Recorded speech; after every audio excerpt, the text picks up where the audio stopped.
विद्यार्थियों, आज हम देखेंगे चुंबकन धारा, मुक्त धारा, चुंबकन क्षेत्र और प्रति चुंबकत्व का स्पष्टीकरण हम पहले दे चुके हैं।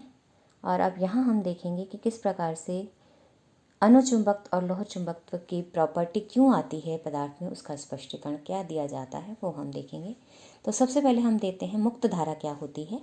मुक्त धारा वो धारा है, वो चालन धारा है जो चालकों और तारों में और अन्य स्थूल पथों में आसानी से प्रवाहित होती है। इन्हें एक स्विच के माध्यम से हम चालू भी कर सकते हैं और बंद भी कर सकते हैं। प्रयोगशाला में हम इन्हें एमीटर के द्वारा नाप भी सकते हैं, जैसे कि आपके घरों में भी जो धारा आ रही है, पंखों में आ रही है, एसी में आ रही है, आपके पास ट्यूबलाइट्स में आ रही है, यानी आपके जो घरेलू इक्विपमेंट्स में से धारा आ रही है वो मुक्त धारा है, क्योंकि आप उसे नाप भी सकते हैं और उसे यूज़ भी कर सकते हैं। और ये जो धारा बहती है ये मुक्त इलेक्ट्रॉन प्रवाह के कारण बहती है। दूसरी धारा है आपके पास, चूँकि हम चुंबकन का अध्ययन कर रहे हैं तो यहाँ पर जो दूसरी धारा मेरे पास है वो है चुंबकन धारा। ये बद्ध धारा है जो कि मुक्त रूप से पथों में नहीं बह सकती, यानी ये मुक्त इलेक्ट्रॉनों के कारण नहीं है। ये यहाँ पर इलेक्ट्रॉन हमने देखा है जो चुंबकन पैदा हो रहा है पदार्थ में, वो किसकी वजह से हो रहा है? इलेक्ट्रॉन की कक्षीय और चक्रण गति के कारण है। उसके कारण जो चुंबकीय आघूर्ण उत्पन्न हो रहे हैं उसके कारण चुंबकीय गुण हैं। तो इसके कारण जो धारा मुझे मिल रही है जिसे हम बद्ध धारा कह रहे हैं, और जिसका असमान रूप से चुंबकित पदार्थ के लिए मुझे बद्ध धारा घनत्व कितना मिला था? कर्ल ऑफ m के बराबर मिला था।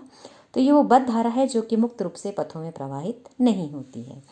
और अगर पदार्थ में दोनों ही धाराएं उपस्थित हों तो हम एम्पियर के नियम से जानते हैं, उसके अवकलन फॉर्म से, कि कर्ल ऑफ बी का मान μ0 J टोटल के बराबर होगा, जहाँ J टोटल क्या है? J बाउंड करंट भी है उसमें और फ्री करंट भी है। फ्री करंट हमने देख लिया मुक्त इलेक्ट्रॉनों के कारण पदार्थ में हो सकती है, और बाउंड है चुंबकन के कारण हम यहाँ बात कर रहे हैं।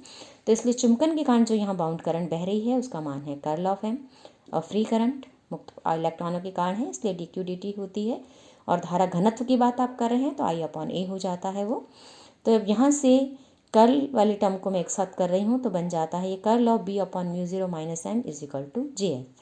और ये B/μ0 - m जो है ये कहलाता है चुंबकन क्षेत्र। और ये चुंबकन क्षेत्र की फॉर्म में किसी भी मैग्नेटाइज्ड मटेरियल के लिए एम्पियर का नियम है कि कर्ल ऑफ H = किसके बराबर होगा? JF के बराबर। यानी चुंबकन क्षेत्र की जो परिघूर्णकता है उसका जो कर्ल है वो मुक्त धारा घनत्व के बराबर होता है। ये किसी भी चुंबकित पदार्थ के लिए एम्पियर का नियम है। जहाँ H क्या है? B/μ0 - m, या B को मैं लिख सकती हूँ μ0 H + m। और इसको मैं वेक्टर फॉर्म में दिखाऊं तो वेक्टर फॉर्म में हम सदिश त्रिभुज नियम से इसे दर्शाते हैं।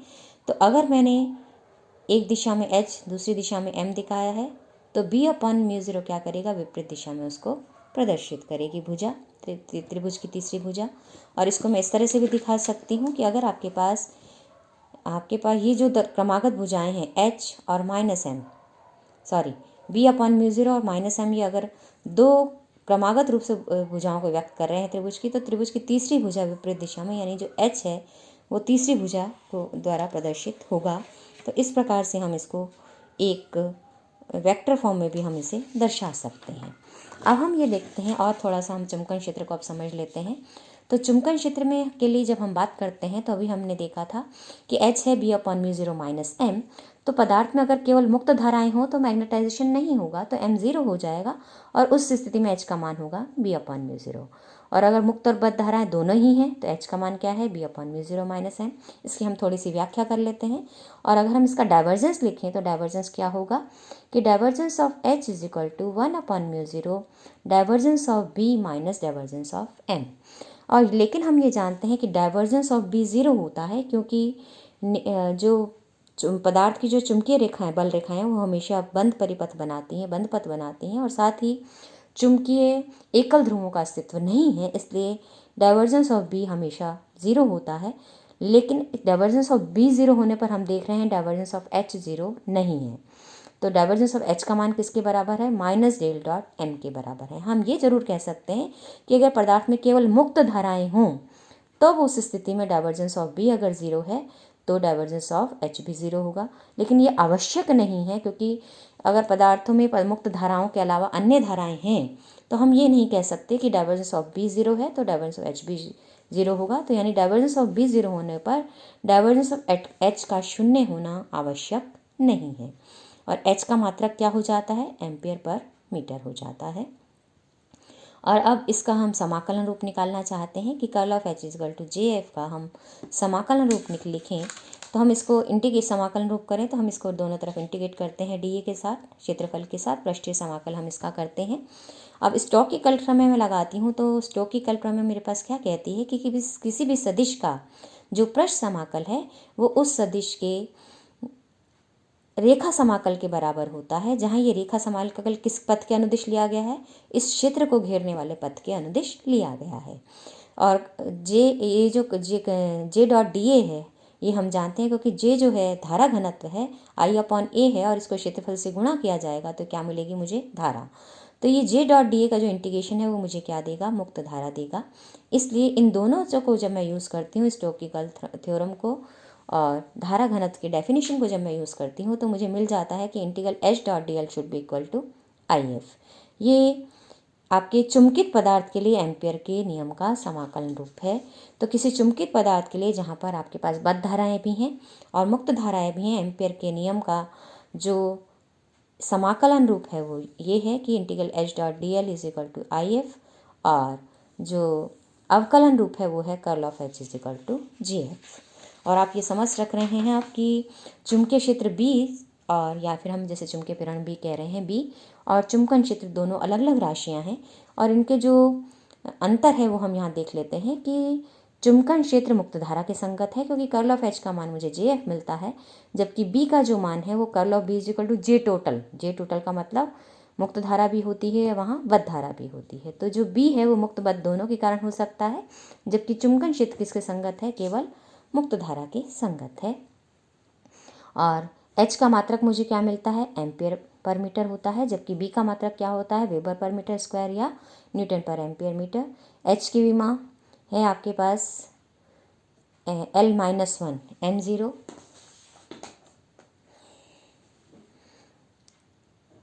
तो विमा में भी दोनों का अंतर मुझे दिखता है। और ये भी मुझे ध्यान रखना है कि H मुक्त धारा के संगत होने पर भी मुक्त धारा शून्य होने पर H शून्य हो ये ज़ीरो नहीं, ये आवश्यक नहीं है। हालांकि हम ये कह रहे हैं कि मुक्त धारा के संगत है, लेकिन फिर भी अगर मुक्त धारा शून्य हो जाए तो H ज़ीरो हो ये शून्य नहीं है, आवश्यक नहीं है, क्योंकि M के कारण जो धारा आती है वो भी इसमें रोल करती है। तो सभी स्थानों पर जो डाइवर्जेंस है वो शून्य हो, H शून्य हो, H का जो डाइवर्जेंस है वो शून्य हो वो ज़रूरी नहीं है, लेकिन सभी स्थानों पर डाइवर्जेंस ऑफ B अवश्य शून्य होता है, ये हम देखते हैं। तो इस तरह से ये H और B में मुख्य अंतर है। अब हम देखते हैं कि लोह चुंबकीय प्रवृत्ति और अनुचुंबक की प्रवृत्ति क्यों आई पदार्थों में। तो अनुचुंबक का स्पष्टीकरण क्या है कि ऐसे पदार्थ जिनमें की आंतरिक कक्षाएं पूरी नहीं होती उनमें क्या होता है, परिणामी चुंबकीय आघूर्ण होता है। और जब हम इनको बाह्य चुंबकीय क्षेत्र में रखते हैं तो ये इस प्रकार से इनके चुंबकीय आघूर्ण ओरिएंट होते हैं कि प्रत्येक की दिशा बाह्य लगाए गए फील्ड की दिशा में होती है और पदार्थ क्या बन जाता है, चुंबक बन जाता है। जैसे कि यहाँ दिखाया गया है कि आपके पास जो चुंबकीय आघूर्ण है पहले ही रैंडमली ओरिएंटेड है तो नेट चुंबकीय आघूर्ण शून्य है, लेकिन जैसे ही बाह्य चुंबकीय क्षेत्र लगाया गया ये चुंबकीय आघूर्णों की दिशा सब बाह्य चुंबकीय क्षेत्र की दिशा में क्या हो गई, ओरिएंट हो गई। और इस वजह से क्या होता है, पदार्थ में चुंबकन का गुण आ जाता है और जैसे ही बाह्य क्षेत्र हटाया जाता है ये पदार्थ पुनः विचुंबकित हो जाते हैं। और इन पदार्थों की जो चुंबकत्व है वो पदार्थ की तीव्रता पर ताप के पर निर्भर होता है और ताप के कारण अगर ताप बढ़ता है तो चुंबकीय आघूर्णों की बाह्य क्षेत्र के अनुदिश ओरिएंट होने की प्रवृत्ति में कमी आ जाती है। इसलिए हम ये कहते हैं कि इन पदार्थों की चुंबकन तीव्रता ताप के व्युत्क्रमानुपाती होती है, यानी कि M is proportional to B upon T। जहाँ जब हम प्रोपोर्शनलिटी हटाते हैं तो एक C लगाते हैं तो M is equal to CB/T, ये कहलाता है क्यूरी का नियम। लेकिन हम ये जानते हैं ये नियम केवल तभी सत्य है जबकि चुंबकीय सामर्थ्य संतृप्त अवस्था से कम हो, अन्यथा अगर वो संतृप्त अवस्था में पहुंच गया है पदार्थ तब उस पर ताप का असर न्यूनतम हो जाता है। और लोह चुंबकीय पदार्थ की अगर हम देखें तो लोह चुंबकीय गुण हम जानते हैं सर्वाधिक इसमें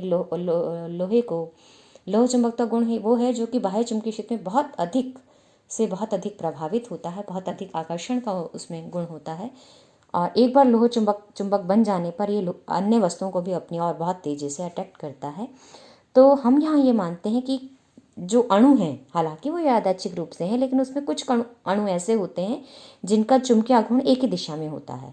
तो एक ही दिशा में अणुओं का जिनका चुंबकीय आघूर्ण है वो मिलकर एक डोमेन का निर्माण कर लेते हैं, परस्पर एक क्षेत्र बना लेते हैं जिसे हम डोमेन कहते हैं। और बाह्य चुंबकीय क्षेत्र में अगर हमने नहीं लगाया है वो बाह्य चुंबकीय क्षेत्र, तो ये डोमेन जो है बंद वलयों के रूप में होता है। लेकिन जैसे ही चुंबकीय क्षेत्र हम लगाते हैं, इन डोमेनों क्षेत्र में हम जानते हैं बहुत अधिक चुंबकीय आघूर्ण है, क्योंकि केवल एक अणु नहीं है, बहुत सारे अणु हैं।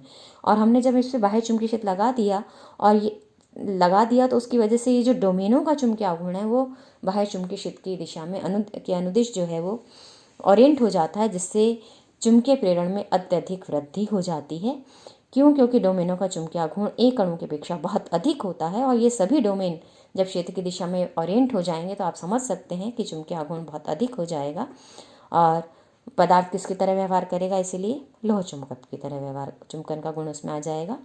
और इनका जो ताप है, अगर क्यूरी ताप से अधिक हो जाए तो ये डोमेन क्या हो जाते हैं, टूटने लग जाते हैं। और डोमेन टूटने की वजह से पदार्थ लोह चुंबकीय की बजाय क्या हो जाता है, अनुचुंबकीय बन जाता है। लेकिन शर्त क्या है कि ताप एक निश्चित ताप से अधिक होना चाहिए, और वो ताप कौन सा है, क्यूरी ताप, उसे हमने नाम दिया है। लोह चुंबकीय पदार्थों के लिए ऐसा भी कहा जाता है कि चुंबकीय प्रवृत्ति और जो ताप का गुणनफल है वो एक नियतांक के बराबर होता है। और प्रतिचुंबक का गुण हम देख चुके हैं पहले ही कि किसके कारण आता है, कक्षीय जायरोमैग्नेटिक रोटेशन के कारण वो गुण आता है। कि जब हमने किसी भी एटम में हमने देखा था चुंबकीय आघूर्ण था, और जब हम उसको बाह्य क्षेत्र में रखते हैं तो इस चुंबकीय, जब बाह्य क्षेत्र में परिवर्तन होता है, हमने ये देखा था कि जब हम बाह्य क्षेत्र लगाते हैं तो उसकी वजह से जो परमाणु हैं, जो में चक्कर जो इलेक्ट्रॉन लगा रहा है, उस पर आपके पास एक तो वृत्तीय गति के कारण अभिकेंद्रीय बल लगता है, और दूसरे बाह्य चुंबकीय क्षेत्र के कारण बल लगता है। और वो बल इस बात पर डिपेंड करता है कि बाह्य चुंबकीय क्षेत्र की दिशा क्या है। तो उसके कारण जो कण का कोणीय वेग है वो बढ़ भी सकता है और घट भी सकता है, और उसकी वजह से उसके चुंबकीय आघूर्ण में वृद्धि भी हो सकती है और कमी भी हो सकती है। लेकिन ये जो चुंबकीय आघूर्ण में परिवर्तन है वो लगाए गए चुंबकीय क्षेत्र की दिशा के हमेशा विपरीत होता है, इसलिए पदार्थ में कौन सा गुण आ जाता है, प्रतिचुंबक का गुण आ जाता है। तो इस तरह से है जो तीनों आपके पास प्रवृत्तियां हैं पदार्थ को, हमने चुंबकीय गुणों के आधार पर 3 भागों में बांटा है, लोह चुंबकीय, अनुचुंबकीय और प्रतिचुंबकीय। तो इनका स्पष्टीकरण इस प्रकार से दिया जाता है। और इनके जो गुण हैं वो भी आप देखते हैं कि लोह चुंबक की जो चुंबकीय प्रवृत्तियां हैं वो उनके मान पॉजिटिव होते हैं और बहुत अधिक होते हैं। इनकी चुंबकीय पारगम्यता के मान भी अधिक होते हैं।